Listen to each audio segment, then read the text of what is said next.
Your Excellencies, distinguished guests, distinguished visitors, friends, colleagues, thank you for coming to today's event. On behalf of Dr. Ahmed Al-Hamli, the President of Trends Research and Advisory, I wish to thank Her Highness, Sheikh Fatima bint Mubarak, and the UAE General Women's Union for their patronage and incredible support to make this event happen. I also wish to thank our other partners in this event, UN Women and Women in National Security, for what looks to be an outstanding event. I am very pleased to get things going in terms of our discussion after some outstanding speeches that I think we're going to need several more of these events just to cover everything we've heard already. I am very pleased to be joined on the first panel with Her Excellency Mona Al-Marri, the Vice President of the Gender Balance Council of the United Arab Emirates, and Dr. Chantal Dejean-Udrat, the President of Women in International Security. Our first panel this morning is on the issue of empowerment and securing peace. We have heard from all of our distinguished speakers so far the words, the importance, the absolute value of ensuring empowerment and participation. What I wish to do in this opening panel is ask our two distinguished guests to essentially set the scene for the rest of the day on this issue of empowerment and the absolute value and importance of participation of women in public policy, in decision-making, and in the activities, not just in peace and security, but in our day-to-day lives.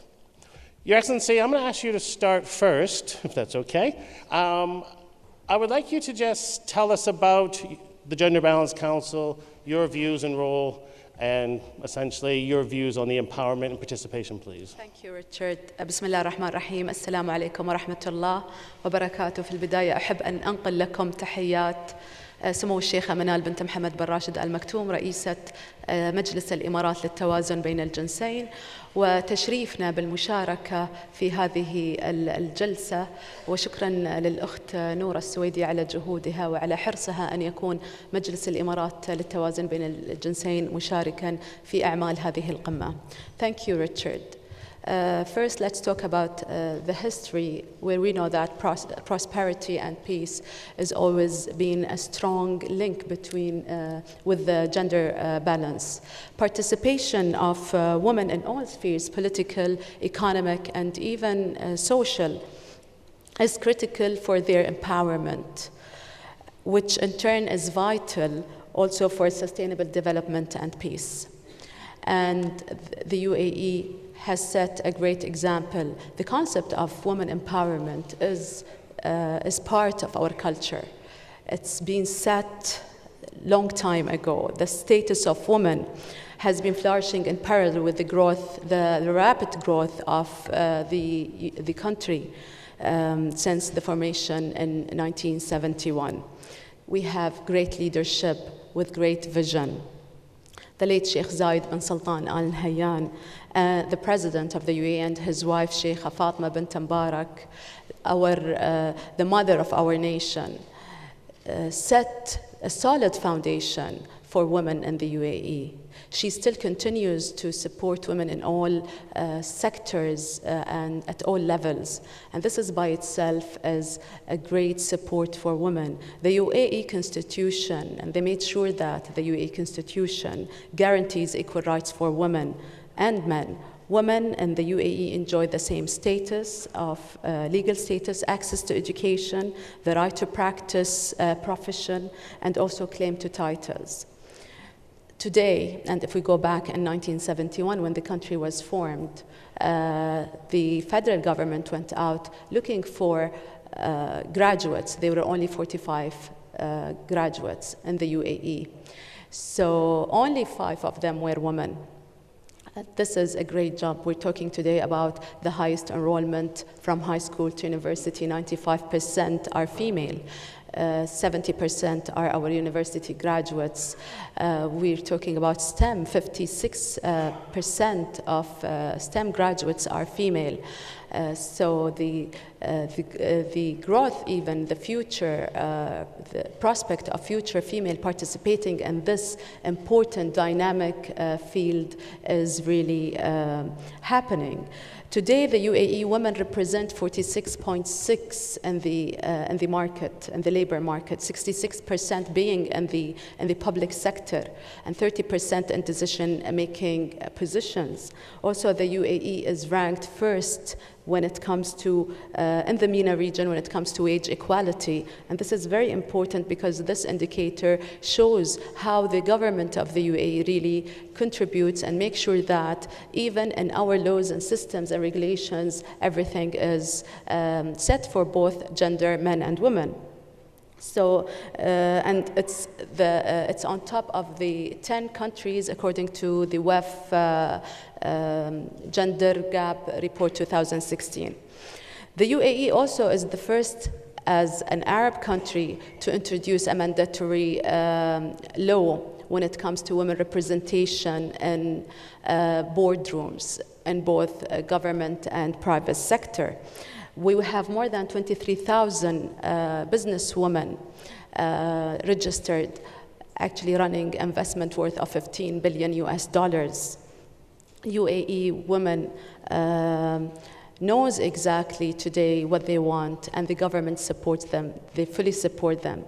And to talk about the Gender Balance Council, actually, because the government and the leadership never actually they're not even like stop thinking of where to go next. We have established this Gender Balance Council, the UAE Gender Balance Council, in acknowledging the importance of a gender balance in the UAE. A gender balance dialogue. The UAE gender balance is to strengthen institutional capacity and also to ensure adequate gender mainstreaming policies within the UAE economic plan. One of the Council's initiatives is the Gender Balance Guide, which was announced in September, and that guide is to set criteria for government, public and private sector in order to provide a good environment for women to work. And the Gender Balance Index, which was actually we celebrated last week, the involvement of government and also the private sector when it comes to supporting gender balance and work environment for women in their workplace. We had His Highness Sheikh Abdullah bin Zayed as a great supporter, and he was also rewarded for that. Rewarding people is very important. Rewarding agencies and companies is very important, and it gives a huge difference when we look at the gender balance in our entities and and the private sector. To end up, I would like to say that today, when we look at women, young women in the UAE, we see them full of energy, they have good ideas, they dream big, and this is very important because this is what is empowerment. And if I look at it from a personal level and I look at my children, I have 3 daughters, I see their future, I see how they're going to, what they see in front of them in terms of opportunities, in terms of support, and not only for them to excel in the workforce, but also as mothers who can be good mothers and at the same time balance their work life. Great. Thank you very much, Your Excellency, for that very great insight on where we're going with this, and the questions just keep piling up. Chantal, I would like to ask you to give your perspective on the empowerment issue, please. Thank you, Richard. Well, first of all, I think many of, particularly the foreign participants, say, we want to move to the UAE. Things are really good here. But as one of the organizers of this conference, it behooves me to, before getting into the substance of the issue, to say a few thank yous. And of course, thanks first of all to Sheikh Nahyan, the Minister for State of Tolerance, for the important message of Her Highness Sheikha Fatima bint Mubarak, The patronage of Her Highness has meant a lot, I think, to both of our organizations and has really encouraged us to move forward with this project. And I also must say that in her important message, you know, I wish that more countries would take the commitment of gender equality as seriously as does the UAE. I also want to thank the General Women's Union for their warm welcome to Abu Dhabi and for their help in organizing this conference. Thanks to Her Excellency Reem Al-Hashimi and Ambassador Lana Nusseibeh. I think both of you are just fantastic role models and fantastic champions of this cause. Thanks to Dr. Muna Al-Shehi of UN Women. And thanks to you, Trends, my friends at Trends. A particular thanks to Dr. Ahmed Al-Hamli for your vision and for recognizing the importance of gender. And of course, a big thanks to you, Richard, and to Leah Sherwood that you will see later in the program. I think the Trends-WIIS partnership is a good example of how two non-governmental organizations, civil societies, can work together across the globe for the greater good. And this conference is the official jump-off point for an array of activities that we will undertake together. Last, I would be remiss if I would not thank my own colleagues at WIIS, Women in International Security, particularly Brooke Stedman, you will see later, the Deputy Director, and Dr. Ellen Herring, who is the Director of Capacity Building and Training at WIIS, and she will be leading the training tomorrow morning. Now, WIIS is an organization that was created 30 years ago to advance the role of women in the national and international security arena. Much has happened in those 30 years. For WIIS, it has meant both a broadening of its membership. WIIS now has 22 affiliates across the globe. And I'm very happy to see two of our affiliates here in the conference. First of all, we have WIIS Horn of Africa with Fozia Abdi Ali, and WIIS Italy with Irene Feilin. But apart from broadening our membership, it has also meant a deepening of our activities in terms of professional development, leadership building, capacity building, the mentoring of the next generation of leaders, something very near to our heart, and I think something very near to the heart of Trends as well. Deepening of our research and policy engagement on a wide range of issues, and community building, bridge building, across disciplines, across professions, at home and across continents. And I think this conference is very much a bridge building and community building exercise in the sense that we try to bring together policymakers, practitioners, activists, think tanks, people from the academia, people from the hard security community, as well as those from the human security community, and those from the women, peace and security community, or the women's community more broadly. Now, this conference is about the women, peace and security agenda as embodied in Resolution 1325. And as recalled by Ambassador Nusseibeh, it's an agenda about the importance of equal participation and full involvement in all decision-making efforts by women related to international peace and security.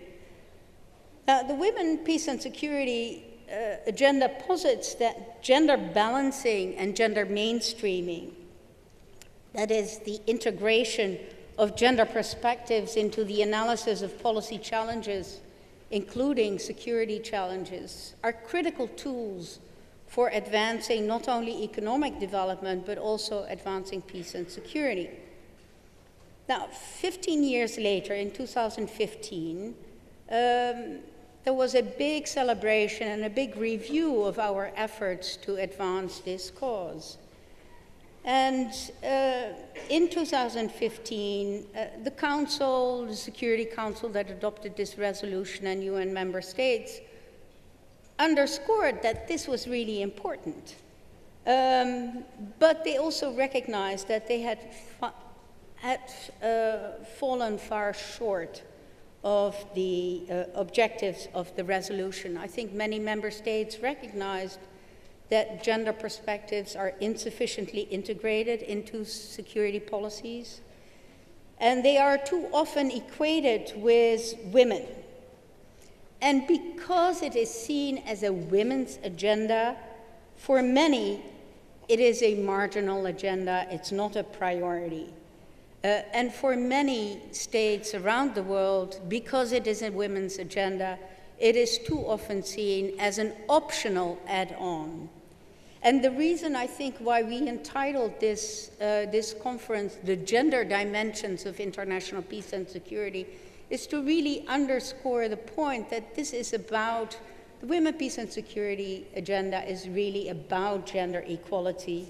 It is about the importance of understanding gender perspectives, understanding the gender dimensions, and how these gender dimensions affect international security as well as national security. So my main message on the agenda here is that this is not just a women's agenda, but it is also very much, and importantly so, a peace and security agenda. And I think Her Highness Sheikh Fatima has called on us to come with specific recommendations, and I hope that in the panel discussions we will have specific recommendations how to advance gender equality.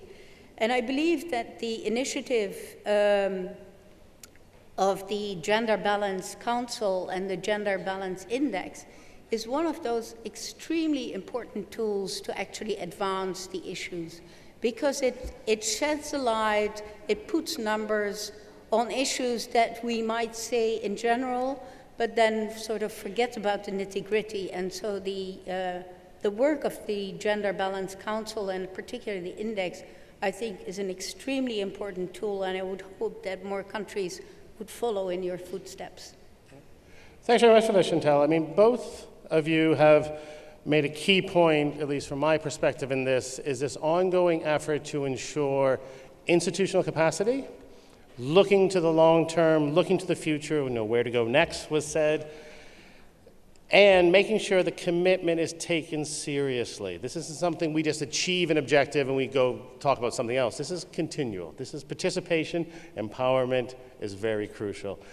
So from your differing perspectives, Chantal from civil society with a clear global outlook, Your Excellency from a domestic position, looking at a national, but as we heard in the morning talks, with global leadership.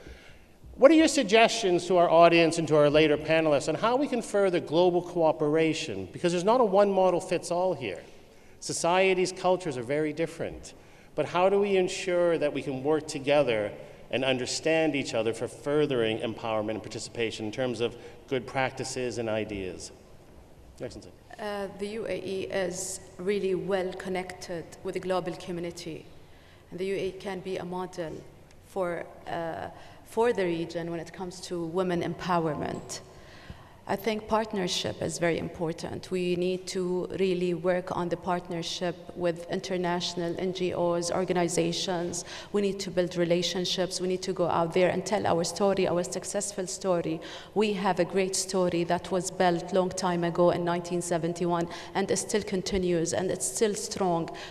Each one of us should tell the story of women empowerment, not only women, it's also men and women. This is very important. When you share the story with especially the international audience, they really get impressed, and they just think that we're just part of this troubled region, a lot of conflicts, and it's all about war and it's all about issues. But no, the UAE has set a great model, a model for hope, a model for prosperity and peace, tolerance, and the role of each one of us is really to work on that. I'm sure that this has been done. The government has done a great efforts when it comes to partnership, when it comes to relationships, when it comes to international cooperation. And I'll give an example of the UN Women Office here in Abu Dhabi. I'll give another example, the OECD Gender Guide Balance that we've issued in September.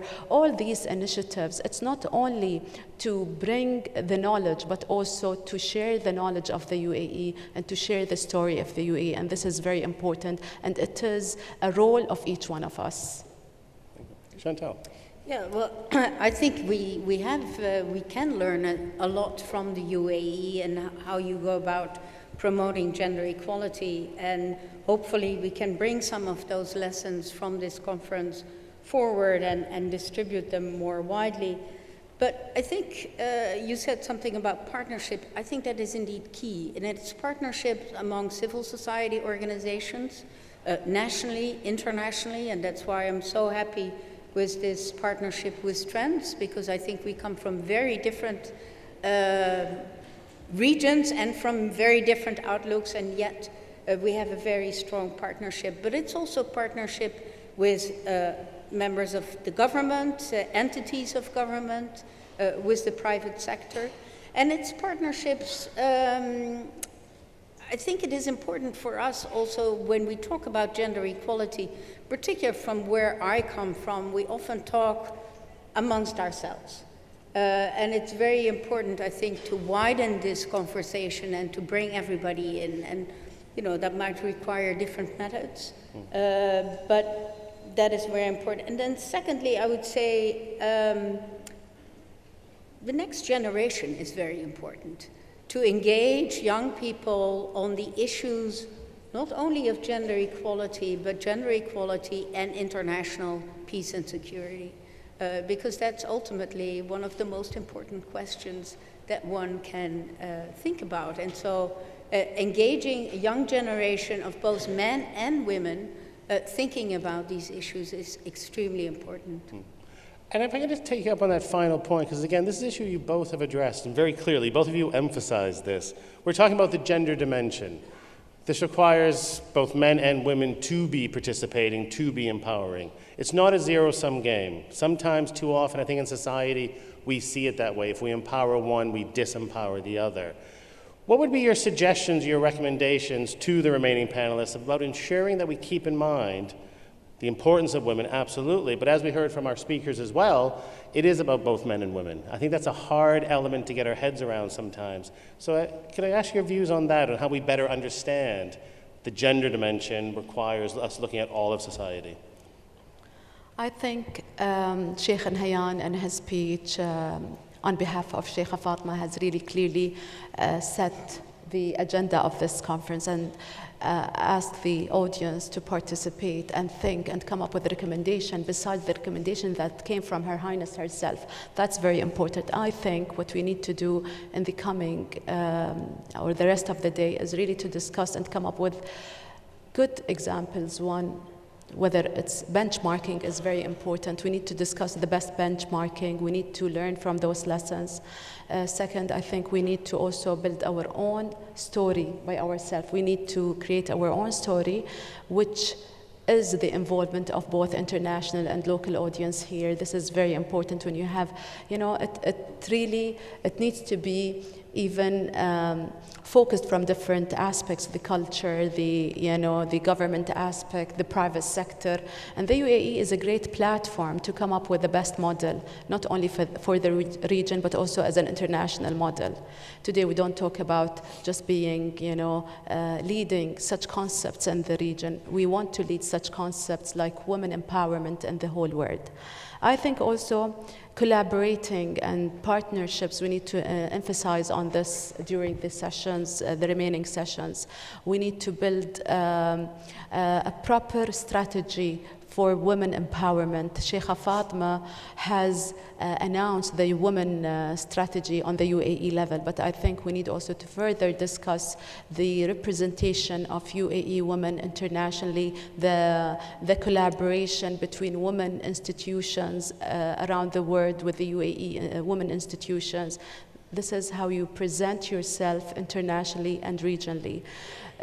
The voice of women when it comes to legislations and also regulation is very important. We need to push for women's voice in all legislations and regulations of the UAE that would make a difference in the future for the generation to come.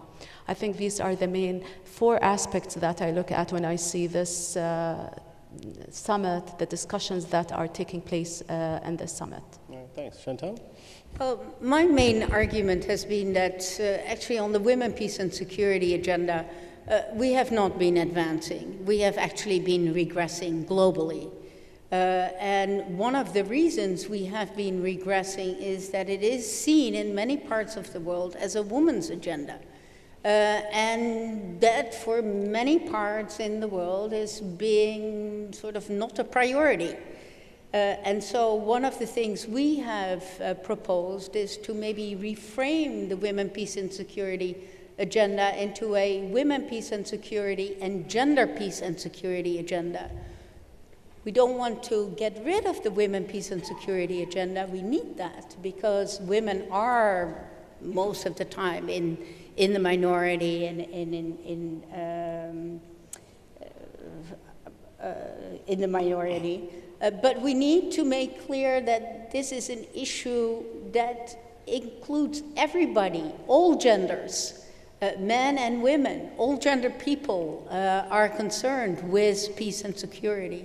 And so by reframing this, we hope that we can attract those members of the more traditional security community to get involved on the conversation on these very important peace and security issues. Absolutely. Just as a sort of final wrap-up, again, both of you spoke quite strongly about the long term. I wonder if you just, as a sort of almost a final sort of statement, again, from your differing perspectives on where you're working in your institutions, what do you see as some of the biggest long-term challenges? We've heard a number of them this morning, but I'd just like to, again, set the scene for the further panels. What should we be keeping an eye out for?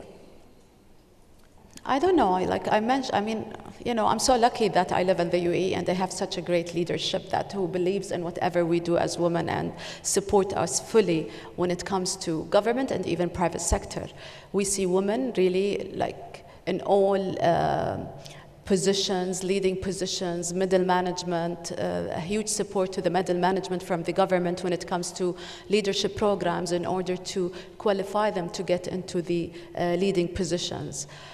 Maybe I don't see a lot of challenges facing us, but what I've mentioned earlier, it's legislations and regulations that were set. Maybe they need to be reviewed, and you know, especially when it comes to women regulations, we need to review them. We need to come up with proposals to the government in order, because we have an open government that is willing to support, and we consider us as women of the UAE through different channels, whether it's the Union Women in the UAE or the Gender Balance Council. We consider ourselves as advocates to support and come up to the government with proposals, and that was the reason why the gender balance was established. It was established to actually by the government, and this is sometimes it doesn't happen across the world. People think that such